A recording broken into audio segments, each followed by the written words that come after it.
Halo semuanya, saya Elbi Elisius Brahmana akan memaparkan artikel pelanggaran etika bisnis yang dilakukan oleh pelaku-pelaku bisnis di Indonesia.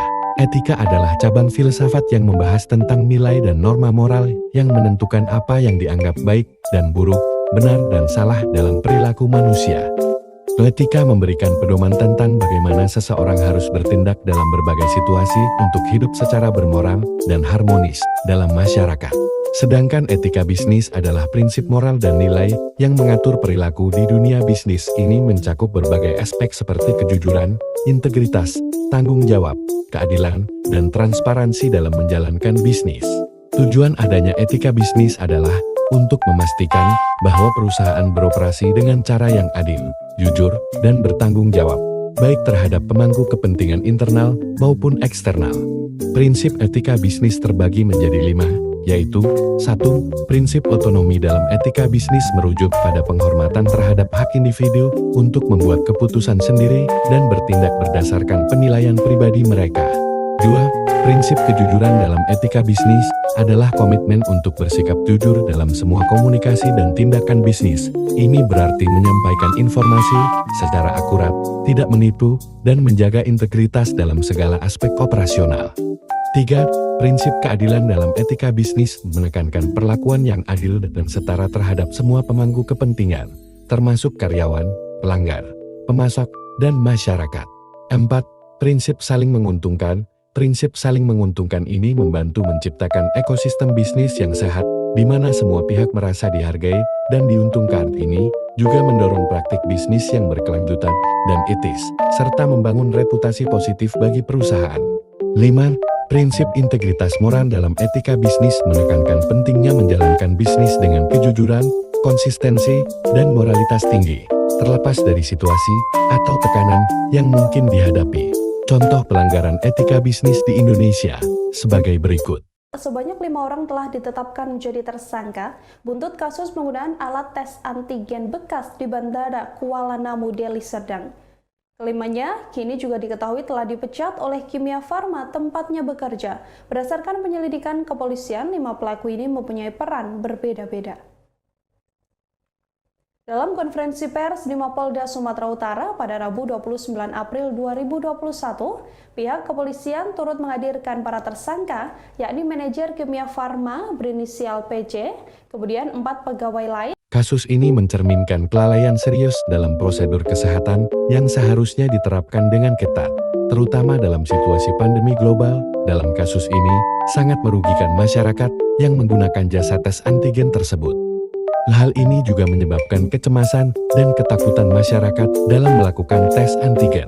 Kasus ini menimbulkan kegemparan dan kecemasan publik, terutama karena terjadi di tengah pandemi COVID-19 dan di lokasi yang sangat strategis, seperti Bandara Internasional. Lebih dari 9.000 penumpang diperkirakan telah menjalani tes dengan alat bekas tersebut, sehingga meningkatkan risiko penyebaran virus. Dalam kasus ini, pelanggaran etika bisnis yang dilanggar adalah prinsip integritas moral, prinsip kejujuran, dan prinsip saling menguntungkan. Para pelaku gagal menunjukkan kejujuran dan transparansi dalam operasional bisnis mereka. Penggunaan alat rapid test antigen bekas tanpa sepengetahuan dan persetujuan konsumen merupakan tindakan yang tidak jujur dan menipu. Kepercayaan adalah fondasi dari hubungan bisnis yang baik. Tindakan ini merusak kepercayaan publik terhadap layanan kesehatan yang disediakan di bandara dan dapat memiliki dampak jangka panjang pada reputasi perusahaan yang terlibat. Para pelaku bisnis harus memiliki kewajiban untuk melindungi kesehatan dan keselamatan konsumen mereka. Dengan menggunakan alat tes bekas, pelaku menempatkan ribuan penumpang pada risiko kesehatan yang serius, melanggar tanggung jawab sosial untuk beroperasi secara aman dan etis. Dalam kasus ini, kita dapat melihat bahwa keuntungan pribadi bukanlah hal utama dalam melakukan kegiatan bisnis.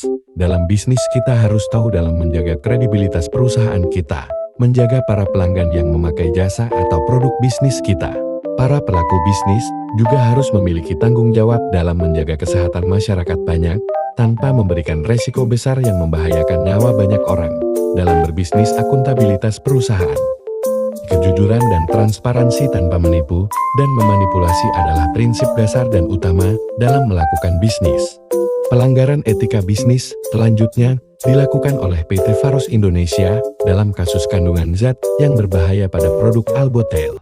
Kita ke informasi lain, Badan Pengawasan Obat dan Makanan atau Badan POM sudah mencabut izin edar obat Albotail karena memiliki efek samping yang membahayakan dalam jangka panjang bagi penggunanya. Ya, ini obat untuk sariawan ya biasanya ini, namun hingga saat ini peredaran obat tersebut masih ditemukan di Albotail adalah produk obat yang mengandung politrasulen konsentrat, digunakan sebagai antiseptik dan hemostatik dalam berbagai kondisi medis, termasuk sariawan. Produk ini telah beredar lebih dari 35 tahun di Indonesia. Pada tahun-tahun terakhir peredarannya, Badan Pengawas Obat dan Makanan BPOM menerima 38 laporan dari profesional kesehatan mengenai efek samping serius yang dialami pasien, seperti luka sariawan yang semakin membesar, berlubang, dan menyebabkan infeksi. BPOM bekerja sama dengan ahli farmakologi dan klinisi melakukan kajian ulang terhadap keamanan penggunaan politrasulen dalam bentuk sediaan cairan obat luar. Hasil kajian menunjukkan bahwa penggunaan politrasulen dalam bentuk ini tidak aman untuk beberapa aplikasi medis yang sebelumnya disetujui, seperti hemostatik dan antiseptik pada pembedahan, serta penggunaan pada kulit, THT, dan sariawan. Menyusul keputusan BPOM, PT Faros Indonesia mengumumkan akan mematuhi instruksi penarikan dan menghentikan distribusi Albotail. Mereka juga menyatakan akan bekerja sama dalam proses pengawasan dan memastikan produk ditarik dari pasar sesuai dengan ketentuan yang berlaku.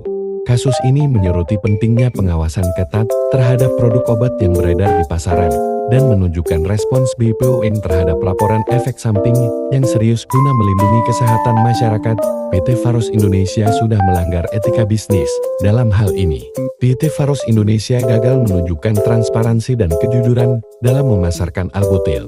Produk tersebut terus dijual meskipun ada laporan efek samping serius yang menunjukkan bahwa produk tersebut tidak aman untuk penggunaan yang dimaksudkan. Bisnis memiliki tanggung jawab untuk melindungi kesehatan dan keselamatan konsumennya. Dalam kasus ini, perusahaan mengabaikan kewajiban tersebut dengan tidak segera menarik produk setelah mengetahui adanya risiko kesehatan yang signifikan terkait penggunaannya. Dalam hal ini, terlihat jelas bahwa para pengguna produk Albotail tidak diuntungkan sama sekali. Bahkan produk ini telah merugikan pengguna karena efek samping yang diterima pengguna Albotail. Pelanggaran prinsip-prinsip ini menyoroti pentingnya etika dalam bisnis farmasi, khususnya dalam memastikan bahwa produk yang dijual benar-benar aman dan sesuai dengan klaim yang dibuat kepada konsumen. Pelanggaran etika bisnis yang terakhir adalah kasus kebakaran pabrik kembang api di Kosambi, Tangerang, terjadi pada 26 Oktober tahun 2017, mengakibatkan 49 orang tewas dan puluhan lainnya luka-luka. Nah pemirsa, polisi hingga kini masih mencari tahu penyebab kebakaran gudang petasan di Kompleks Pergudangan 99 di Kosambi, Tangerang, Banten. Belum ada penjelasan resmi terkait penyebabnya, namun beberapa fakta mulai terkuak satu persatu. Berikut kami hadirkan 5 fakta kebakaran pabrik kembang api yang menewaskan kurang lebih 47 orang.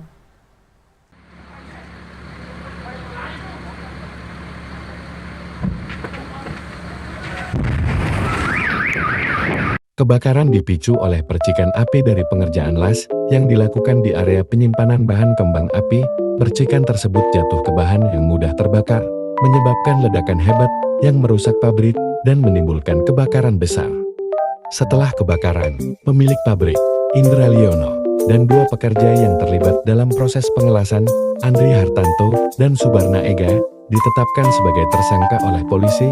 Mereka dijerat dengan pasal kelalaian yang mengakibatkan kematian. Kasus ini menunjukkan adanya kelalaian serius dalam penerapan standar keselamatan kerja dan pelanggaran terhadap hak-hak pekerja yang menyoroti pentingnya pengawasan ketat di sektor industri untuk memastikan keselamatan dan kesejahteraan para pekerja. Prinsip-prinsip etika bisnis yang dilanggar adalah prinsip otonomi dan kejujuran.